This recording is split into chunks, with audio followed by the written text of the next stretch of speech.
es que tu amor nos sostiene. Nos podrá fallar el hombre, nos podrán fallar las circunstancias, las posibilidades, pero tu amor, Señor, nos sostiene. Es la fuerza que nos impulsa para creer que el día de mañana hay una esperanza de restauración, hay una esperanza de sanidad. Y aun cuando nos sentimos débiles, enfermos, aún, Señor, cuando nuestra fe se debilita y muchas veces se quiebra, tus brazos de amor vienen para tomarnos, Señor. Por eso te alabamos y te bendecimos. Exaltamos tu nombre.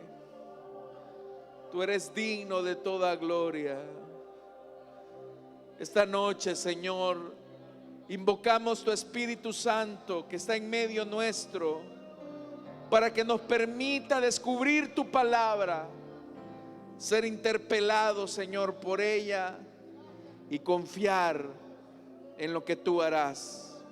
Añade a tu iglesia, Señor, los que has predestinado para salvación y vida eterna. En Cristo Jesús. Amén y amén. Damos fuerte esa ofrenda de palmas a nuestro Dios, hermanos y hermanas. Gloria al Señor. ¿Cuántos pueden dar un fuerte gloria a Dios? Amén. Vamos a abrir la Biblia, hermanos, y les invito a ponerse en pie. Lo vamos a hacer en el libro de Apocalipsis, que es el libro de la Biblia que estamos estudiando versículo a versículo los días martes. Y en esta ocasión nos corresponde iniciar el estudio de un nuevo capítulo de este último libro de la Biblia. Apocalipsis capítulo número 15. Vamos a leer a partir del versículo número 1 en adelante. Si lo tienen, dicen amén, hermanos. La palabra de Dios nos dice en Apocalipsis capítulo 15, versículo 1 en adelante: vi en el cielo otra señal grande y maravillosa, 7 ángeles con las 7 plagas, que son las últimas, pues con ellas se consumará la ira de Dios. Vi también un mar como de vidrio mezclado con fuego. De pie a la orilla del mar estaban los que habían vencido a la bestia, a su imagen y al número de su nombre.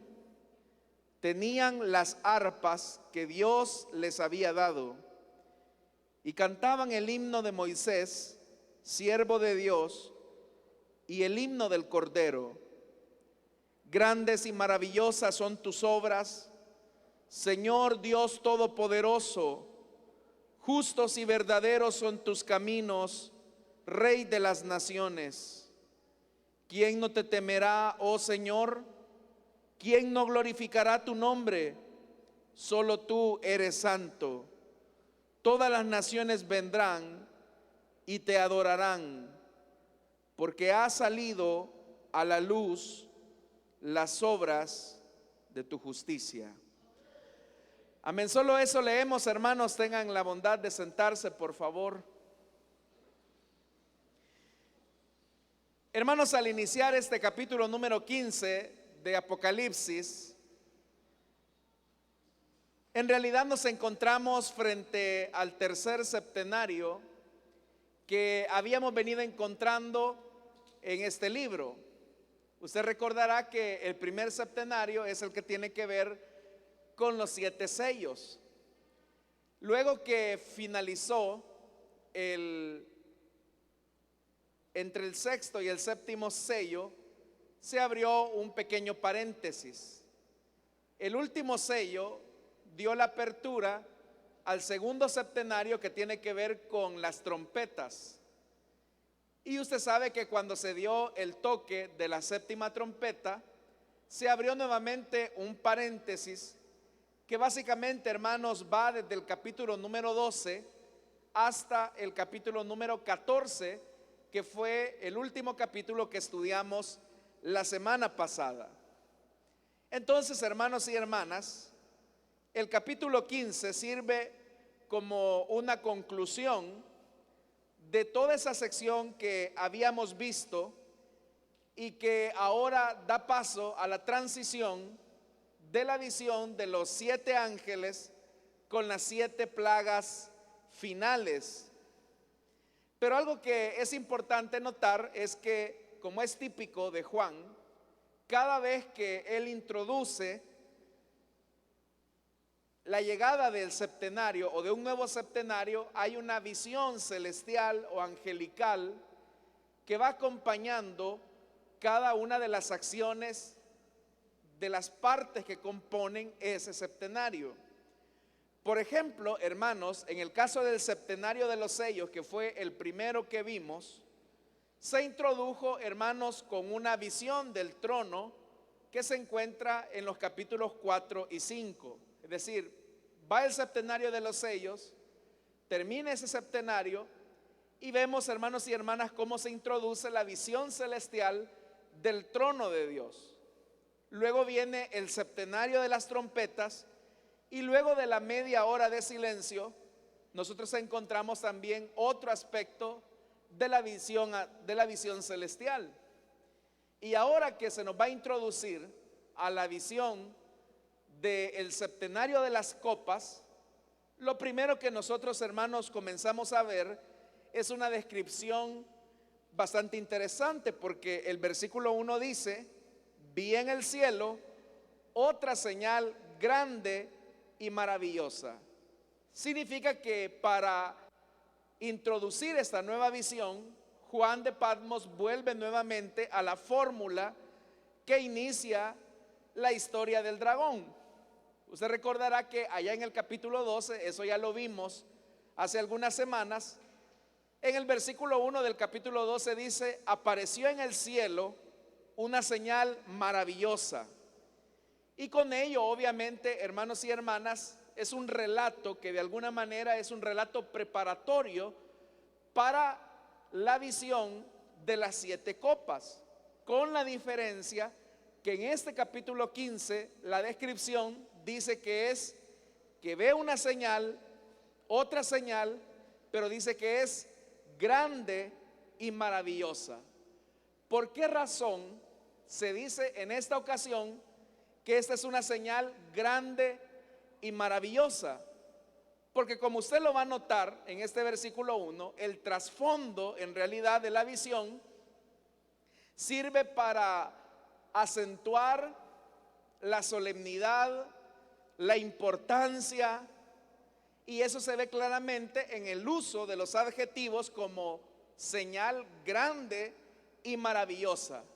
Pero ¿por qué se dice que es una señal grande y maravillosa?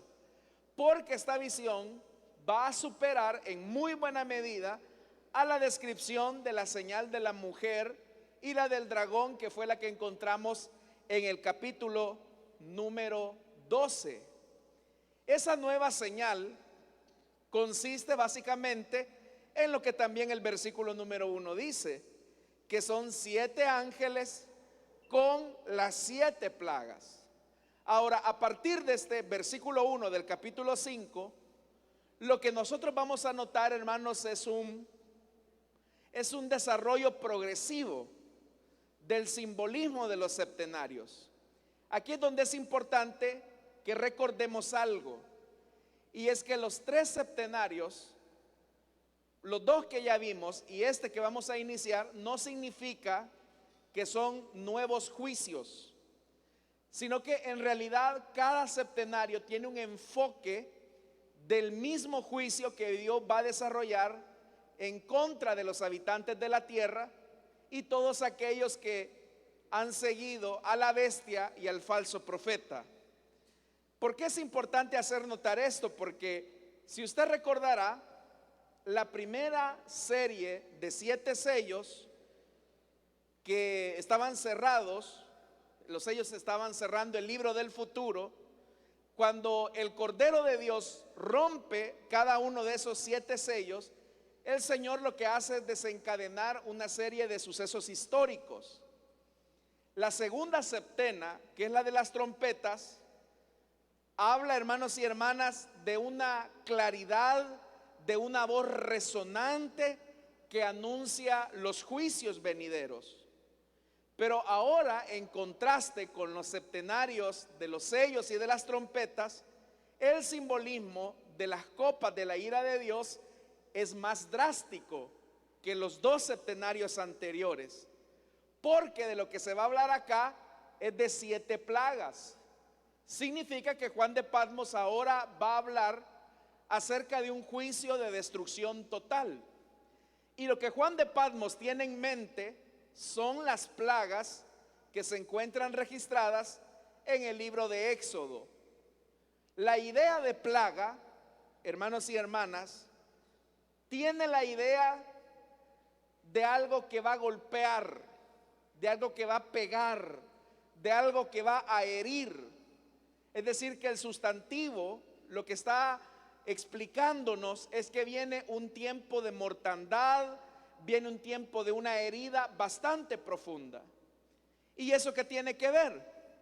Bueno, Juan de Patmos quiere hacer una relación bastante cercana con las plagas del libro del Éxodo. ¿Y por qué, hermanos y hermanas, él quiere hacer una relación bastante íntima? Usted recordará que cuando Moisés se presenta ante Faraón y le exige que libre al pueblo del Señor de la opresión de los egipcios, Faraón le hace una pregunta bastante abusiva y respetuosa a Moisés y le dice: ¿y quién es el Señor? Porque Moisés ha dicho a Faraón: mira, el Señor quiere que dejes libre a su pueblo, que lo desates del yugo de esclavitud y de muerte al que lo ha sometido por mucho tiempo. Pero la pregunta de Faraón, ¿y quién es el Señor?, lo que denota, hermanos y hermanas, es una pregunta de insolencia, porque hay que recordar que Faraón se creía una divinidad. Es más, Faraón se cree Egipto encarnado y Egipto es un dios.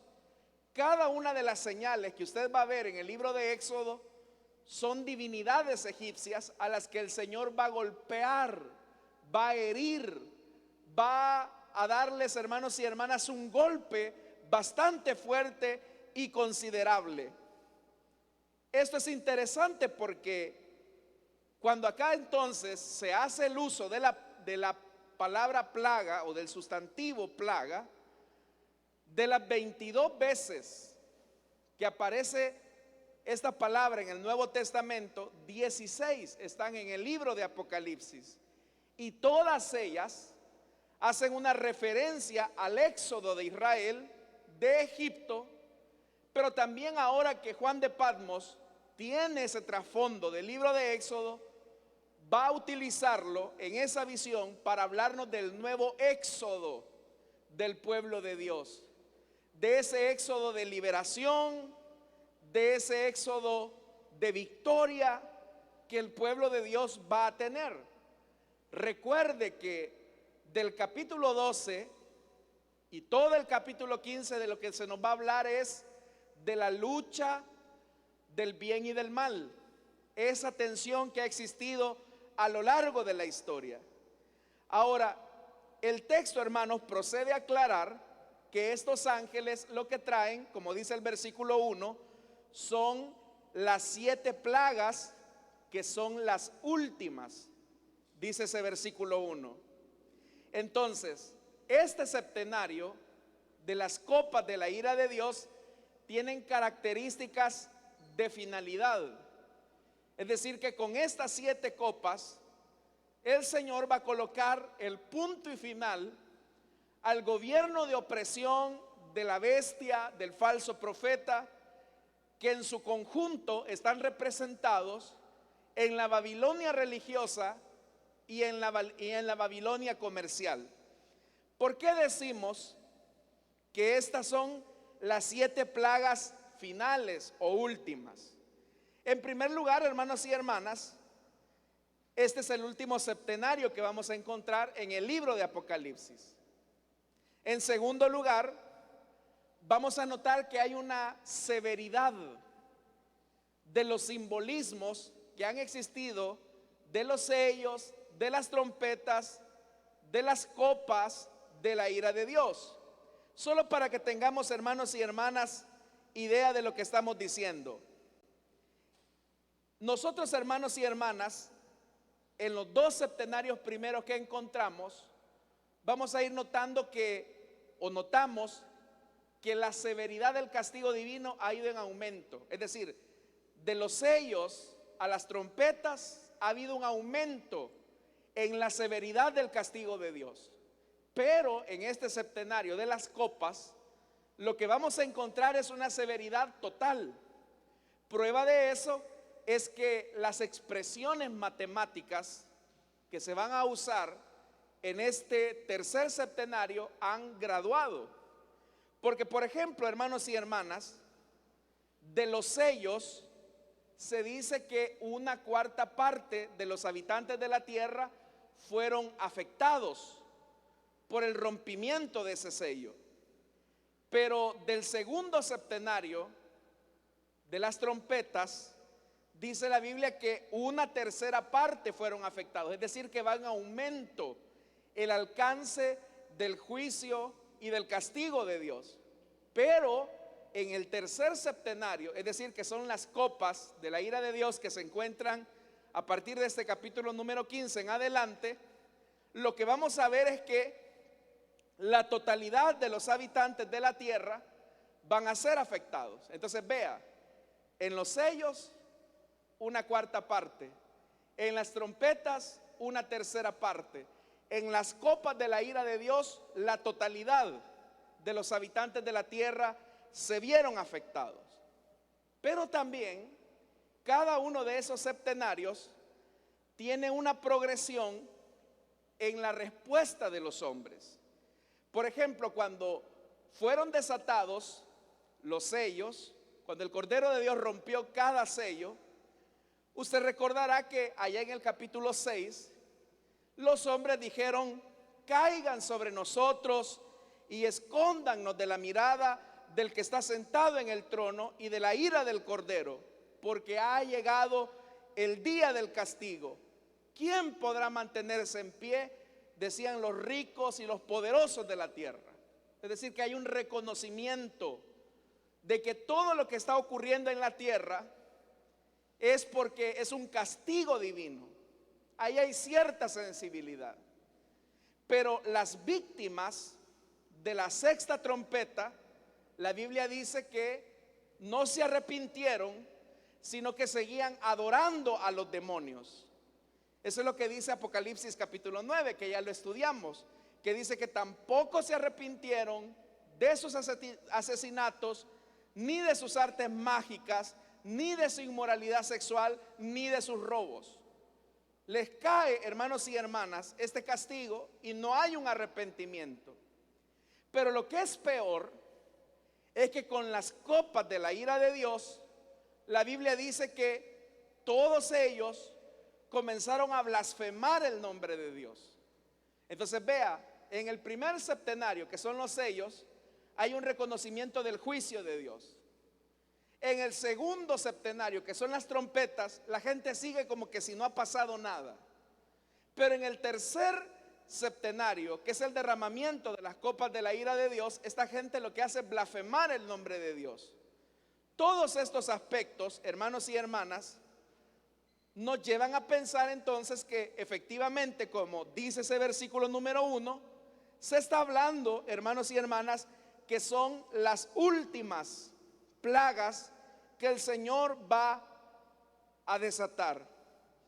Entonces, hermanos y hermanas, eso es importante, hacer esa aclaración, que cada uno de los septenarios no son juicios diferentes, sino que es una descripción, pero de diferente ángulo, del juicio y del castigo de Dios contra los habitantes de la tierra. Después de esa gran señal maravillosa en el cielo, uno pensaría que lo que va a ocurrir entonces es el derramamiento de la primera copa. Pero no ocurre eso, sino que después de esta introducción, que es bastante escueta y muy dominante, Juan lo que hace es un cambio bastante abrupto en la visión. Porque de lo que se nos va a hablar en el versículo número 2 es de los temerosos de Dios, los que han conquistado. Y vea lo que dice el verso 2. Vi también un mar como de vidrio mezclado con fuego, de pie a la orilla del mar. Estaban los que habían vencido a la bestia, a su imagen y al número de su nombre. Y note esto, tenían las arpas que Dios les había dado. Esa repentina interrupción tiene su propósito, tiene su sentido.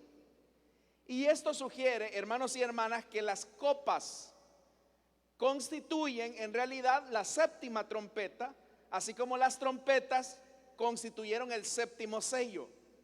¿De qué nos habla esto? De que cada vez que Dios va a desatar un juicio sobre las naciones de la tierra, Juan de Patmos lo que hace es también describir una visión celestial de los justos. Por eso es que el libro de Apocalipsis no es un libro al que nosotros tengamos que tenerle miedo, porque el libro de Apocalipsis de lo que nos habla es de la victoria sobre el mal, de los justos sobre la injusticia, la bondad sobre la maldad. Y por eso es que Juan vincula dramáticamente el juicio con la adoración. Usted recordará que cuando Israel salió de Egipto y ellos cruzaron el Mar Rojo, después de que el Señor desató todas las plagas en contra de Egipto, en contra de Faraón, en contra de los egipcios mismos, cuando Israel cruzó el Mar Rojo, lo primero que hizo Israel después de ser liberado fue cantar. La Biblia dice que Moisés y Miriam y todo el pueblo cantaron al ver que sus opresores, los egipcios, Faraón, el ejército de Faraón, quedaron sepultados bajo las aguas del Mar Rojo. Por eso es que hay una relación bastante estrecha de liberación de Israel y de su paso por el Mar Rojo. Entonces, Juan de Patmos está haciendo esa relación bastante estrecha. Pero entonces, hermanos y hermanas, dice la Biblia en ese versículo 2 que vi también un mar como de vidrio mezclado con fuego. Eso es interesante porque se habla del mar de vidrio. Es un mar que está quieto, es un mar que ya no tiene movimiento, es un mar que está templado totalmente. ¿Y por qué está templado? Porque dice, de pie a la orilla del mar estaban los que habían vencido a la bestia, que es el anticristo, a su imagen, que es su culto, y al número de su nombre, que es su régimen de economía.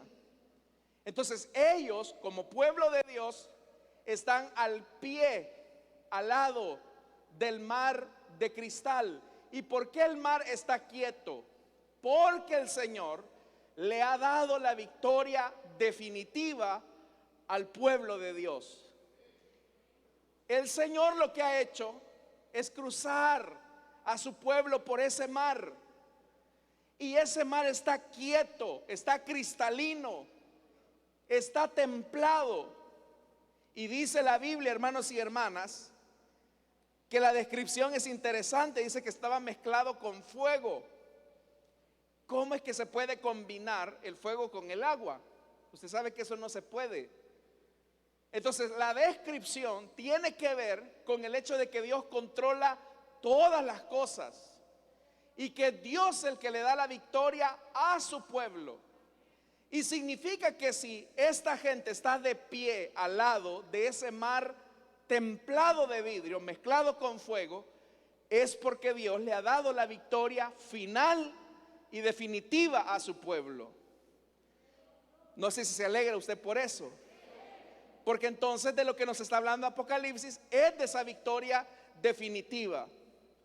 Allá en el libro de Ezequiel, en el capítulo 1, versículo 26 y 28, se hace una descripción similar a la que se hace acá en el capítulo 15. Y se lo voy a leer, hermano, para que usted vea. Ezequiel 1, 26 al 28. Por encima de esa bóveda había algo semejante a un trono de zafiro, y sobre lo que parecía un trono había una figura de aspecto humano. De lo que parecía ser su cintura para arriba, vi algo que brillaba como el metal bruñido. Oiga esto, rodeado de fuego.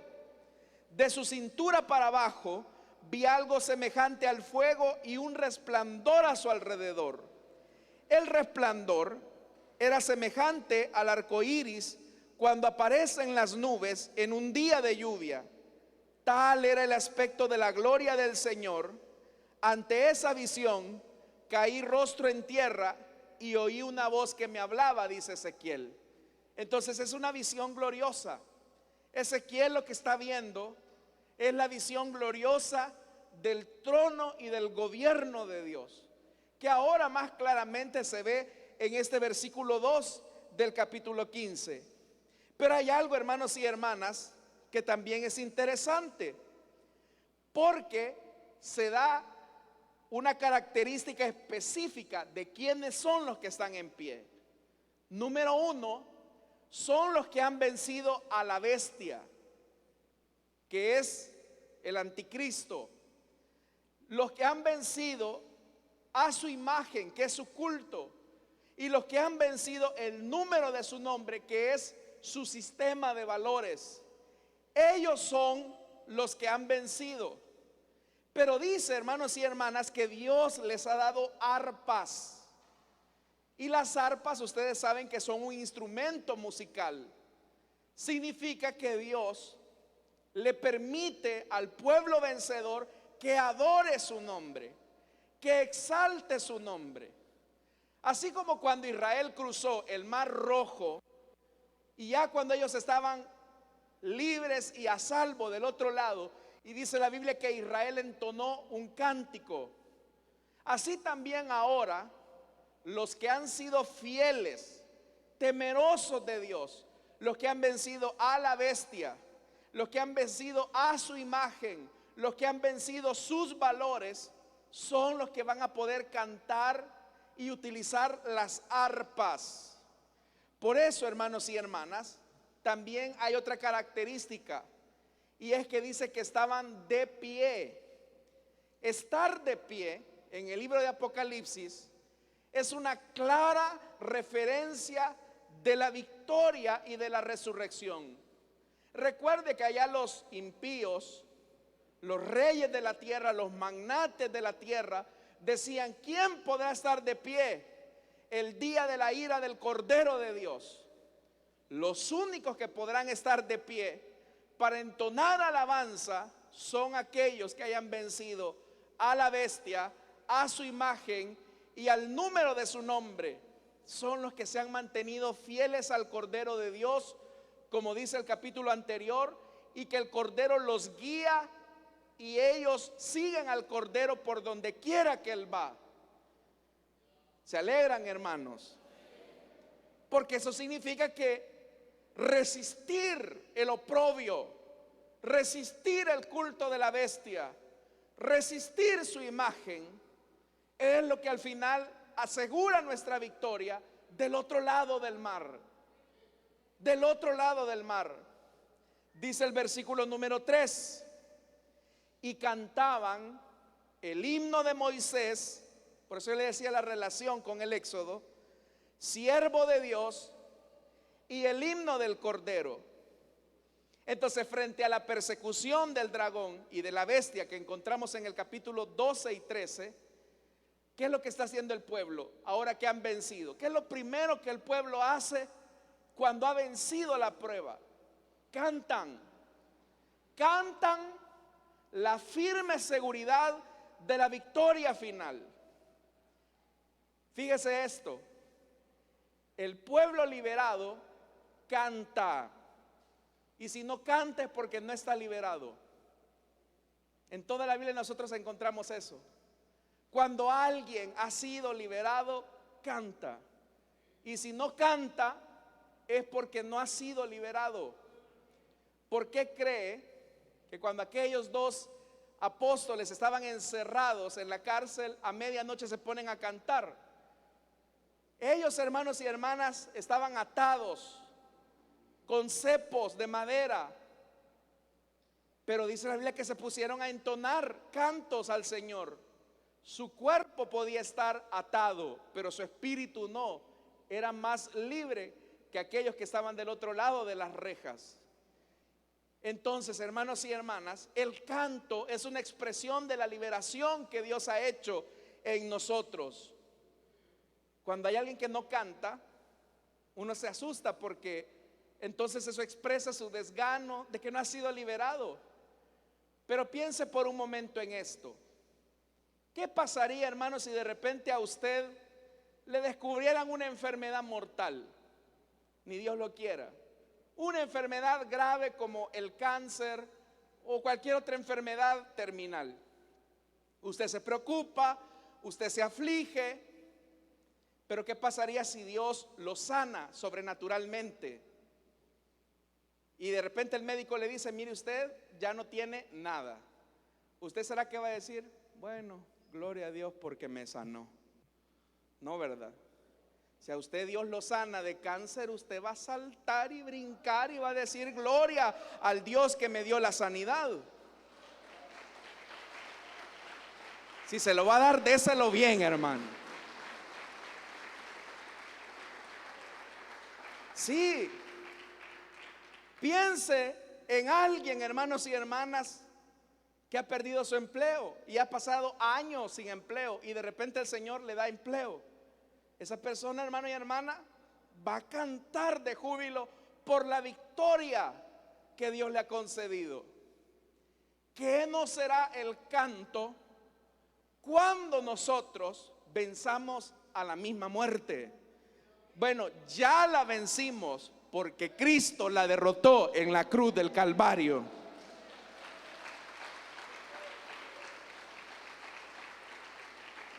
Ahí es donde uno entiende a David. Que cuando David, hermanos y hermanas, llevaba el arca del Señor hacia Jerusalén, él iba danzando, cantando, porque él sabía lo que representaba ese momento. Y él se despoja de sus ropas reales, porque David no quiere ser el centro de la admiración. David lo que él quería no era que la gente lo viera a él con sus trajes reales. Lo que David quería era que la gente pusiera su atención en la presencia de Dios que simbolizaba la entrada del arca. Cosa extraña, ¿verdad? Ahora con los ministros de alabanza, que tratan la manera de poner su atención en ellos, en su vestuario, en lo que hacen. Hermanos, eso no nos debe de interesar a nosotros. A nosotros lo que nos debe de interesar es quién se lleva la gloria, que es el Señor que hizo posible nuestra liberación y nuestra redención.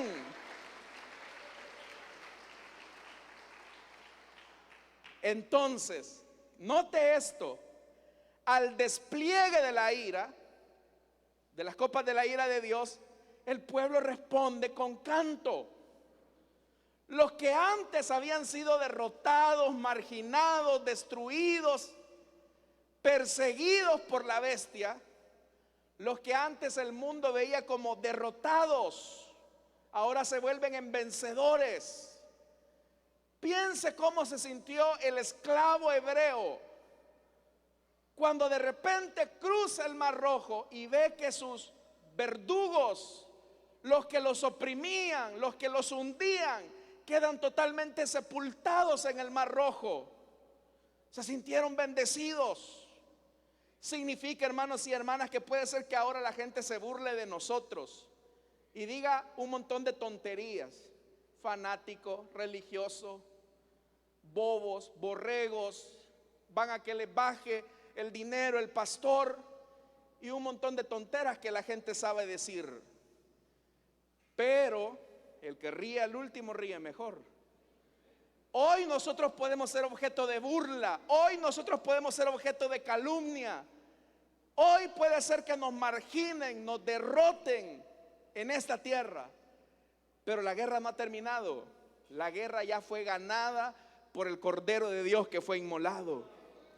Por eso, hermanos y hermanas, es un canto de liberación del odio, de la hostilidad de la bestia. Se acabó, se acabó. Ahora, esto es interesante. El himno de triunfo se llama el himno del Cordero. No se trata de dos himnos, porque ahí dice, hermanos y hermanas, dice: y cantaban el himno de Moisés, siervo de Dios, y el himno del Cordero. Y uno podría decir, son dos himnos. No, es el mismo himno. La victoria que aquí se celebra fue una celebración anticipada por Moisés, pero que es la victoria que Jesús ganó en su muerte y en su resurrección. De tal manera, hermanos y hermanas, que Moisés fue el libertador de los hebreos, pero ese solamente fue un tipo de Cristo. El mayor libertador es Jesucristo, que con su muerte nos dio vida y salvación. Amén, hermanos. Pero también se llama el himno del Cordero, porque usted sabe que la noche antes de ser liberados, los israelitas comieron el Cordero Pascual, que es un símbolo del Cordero de Dios que habría de venir, porque por la muerte del Cordero de Dios fue posible la vida para nosotros. Así como el Cordero Pascual se comió esa noche antes de salir de Egipto, como un símbolo de la victoria que venía, así también nuestro Cordero, hermanos y hermanas, es el Cordero de la victoria.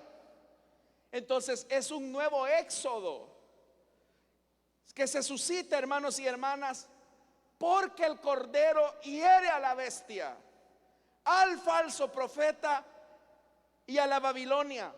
Así como cuando Dios a través de Moisés hirió a Faraón, hirió a los magos de Faraón e hirió a los egipcios. Por eso es que con mucha razón el libro de Apocalipsis dice que Él es el león de la tribu de Judá, la raíz de David, que ha vencido. ¿Por qué entonces? Por todas estas razones usted puede notar por qué la yuxtaposición entre Moisés y Jesús. Pero también el canto sugiere la unidad de los dos testamentos, del Antiguo y del Nuevo Testamento. ¿En qué se unen? En que tanto el Antiguo como el Nuevo Testamento nos hablan de la historia de la salvación. Así como el Antiguo Testamento nos hablaba de la liberación de Dios hacia su pueblo Israel, oprimido en Egipto, ahora vemos la realidad en el Nuevo Testamento con la liberación plena del Hijo de Dios. Entonces veamos qué dice el canto. Versículo 3: grandes y maravillosas son tus obras, Señor Dios Todopoderoso. En ese cántico, hermanos, sorprende la ausencia de varios elementos que uno hubiera esperado. En primer lugar, los vencedores, es decir, los que están de pie al lado del mar de cristal, no cantan de sí mismos, no cantan de su victoria, no cantan de su fidelidad, no cantan de su valentía. Eso es algo interesante, porque el canto entonces no tiene que ver con la salvación y la liberación que ellos conquistaron, porque no conquistaron nada. Usted y yo no conquistamos nuestra redención. Por eso es que la alabanza y la adoración es al que hizo posible esa liberación, que es el Cordero de Dios. Entonces, estos que están de pie enfocan su adoración en la persona del soberano y glorioso Señor. Por eso es que vea esto: grandes y maravillosas son tus obras, Señor Dios Todopoderoso. ¿Se acuerda qué fue lo que le dijo el faraón a Moisés? ¿Y quién es el Señor? Petulante, arrogante, como los hombres hoy en día. ¿Y quién es Jesús? ¿Y quién es el Señor? ¿Y qué es eso del evangelio? ¿Y qué es eso de la iglesia? Con desprecio. Viene el día en que Dios te va a decir quién es Él. Así como Dios le dijo a Faraón, le cayó la boca, por no decir otra cosa, cuando Dios sepultó a los egipcios, cuando Dios los sepultó bajo las aguas, así también el Señor le va a cerrar la boca a aquellos que se burlan del evangelio, del Señor y de su pueblo.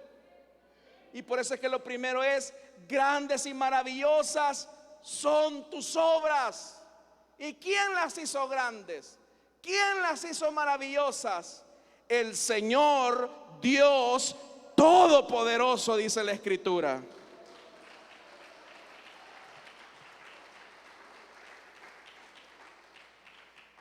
Ahora vea, dice más el verso 3: justos y verdaderos son tus caminos, Rey de las naciones. Si usted tiene la Reina Valera, dice Rey de los santos.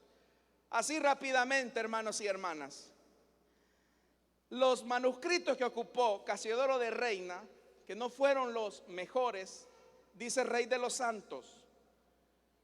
Pero los manuscritos más antiguos lo que dice es Rey de las naciones, y tiene sentido, porque Jesús no solamente es Rey de la iglesia, sino que Jesús es Rey de todas las cosas. Jesús es el Señor no solo de la iglesia. Jesús no solamente es el Señor de los cristianos. Jesús es el Señor de todas las cosas. Él está reconciliando todas las cosas en Él. Pero eso, hermanos y hermanas, es interesante, porque se puede traducir también como Rey de los siglos, es decir, un reino que nunca se acaba. Versículo 4: ¿quién no te temerá, oh Señor? ¿Quién no glorificará tu nombre? Esto es interesante, porque los fieles, los que están de pie al lado del mar de cristal, son a los que se conocen como temerosos de Dios. Es decir, usted y yo, que debemos de tener un temor reverente hacia Dios. Pero nosotros tememos a Dios por amor y sumisión. O sea, tememos a Dios por amor y por sumisión. El temer a Dios y glorificar a Dios van íntimamente asociadas. El único que puede adorar a Dios auténticamente es el que teme a Dios.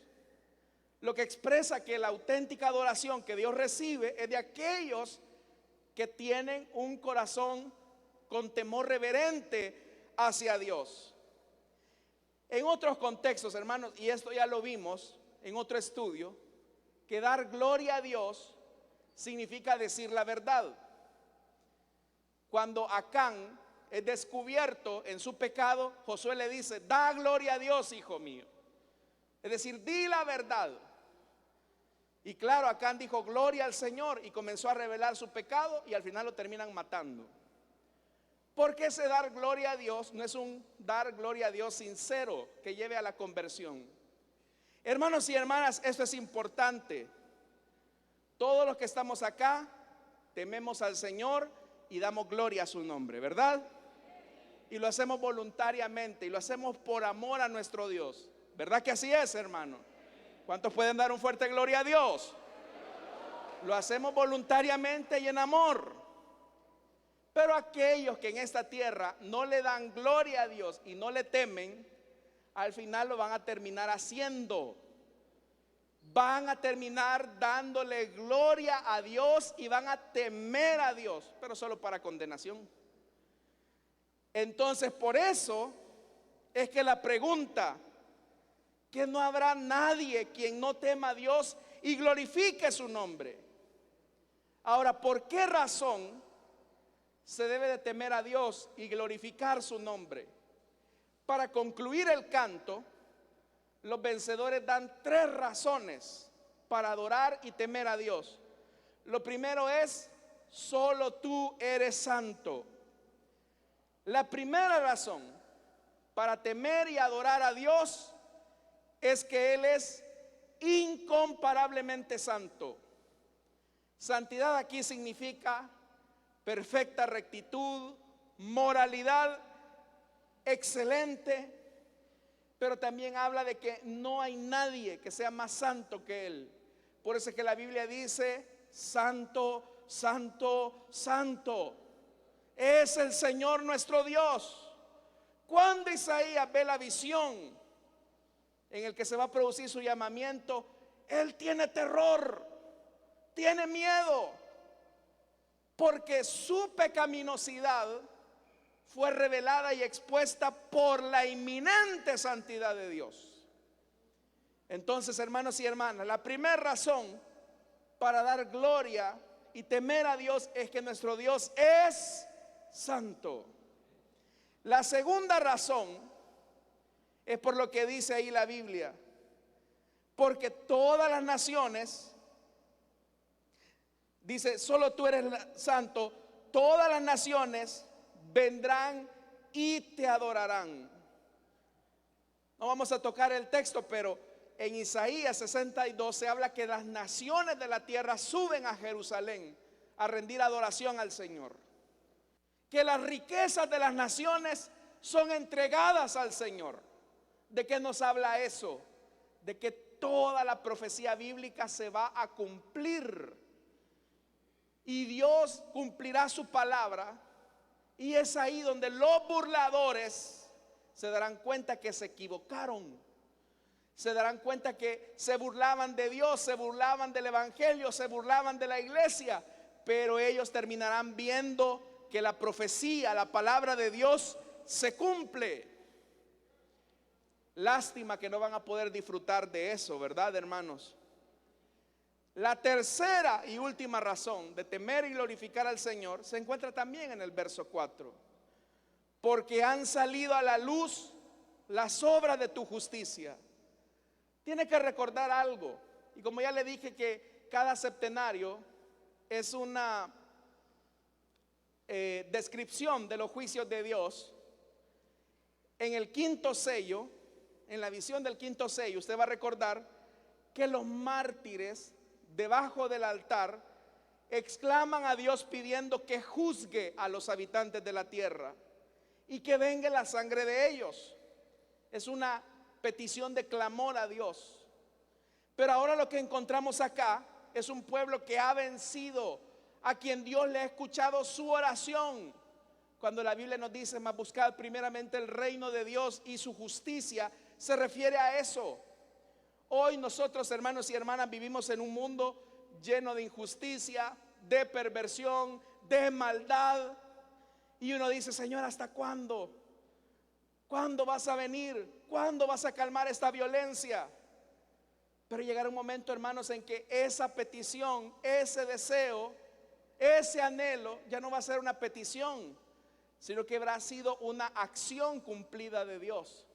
Y vamos a ver a los perversos, a los malos, a quienes les va a caer todo el peso de la justicia, no la de los hombres, sino la justicia divina. Acá podrán burlar la justicia de los hombres. Acá se podrán catalogar delitos de cuello blanco y delitos comunes, pero delante de la mirada justa del que está sentado en el trono, nadie se escapa, hermanos y hermanas.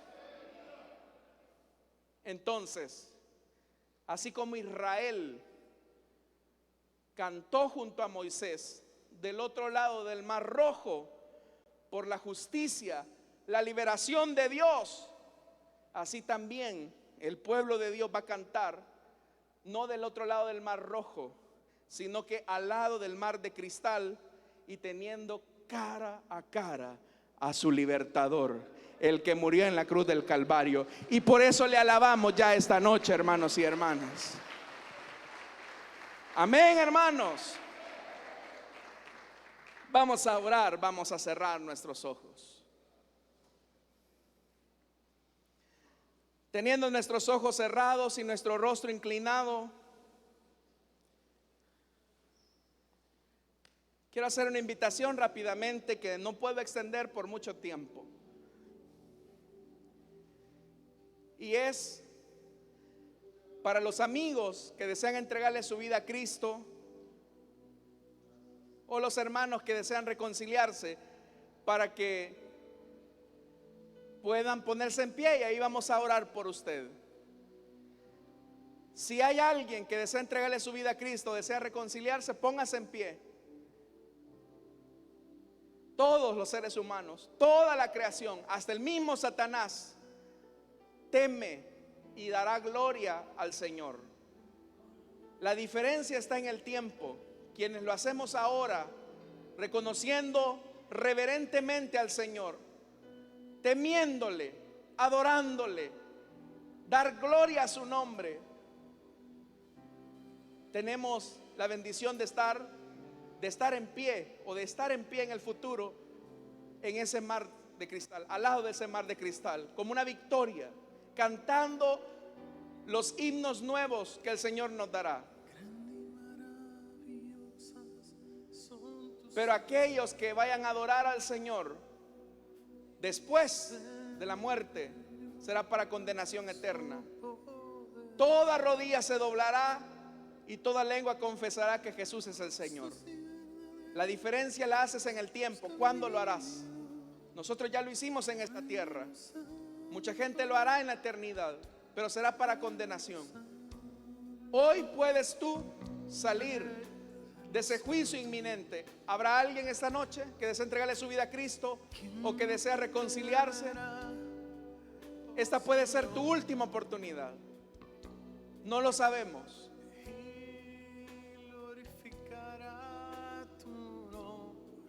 ¿Habrá alguien? Vamos a orar entonces. Padre que estás en los cielos, gracias, Señor, por la esperanza que tenemos en ti, de que todas las cosas son hechas nuevas para los que creen. Y por eso, Señor, somos coherederos de las promesas de la vida eterna, de ese cielo nuevo y de esa tierra nueva que tú estás preparando para nosotros. Por eso te alabamos y te bendecimos, Señor. Oramos, Señor, por nuestros diezmos y nuestras ofrendas. Bendícela, Señor, en gran manera, en el nombre de Jesús. Amén y amén. Damos fuerte esa ofrenda de palmas a nuestro Dios, hermanos. Amén. Pueden pasar nuestros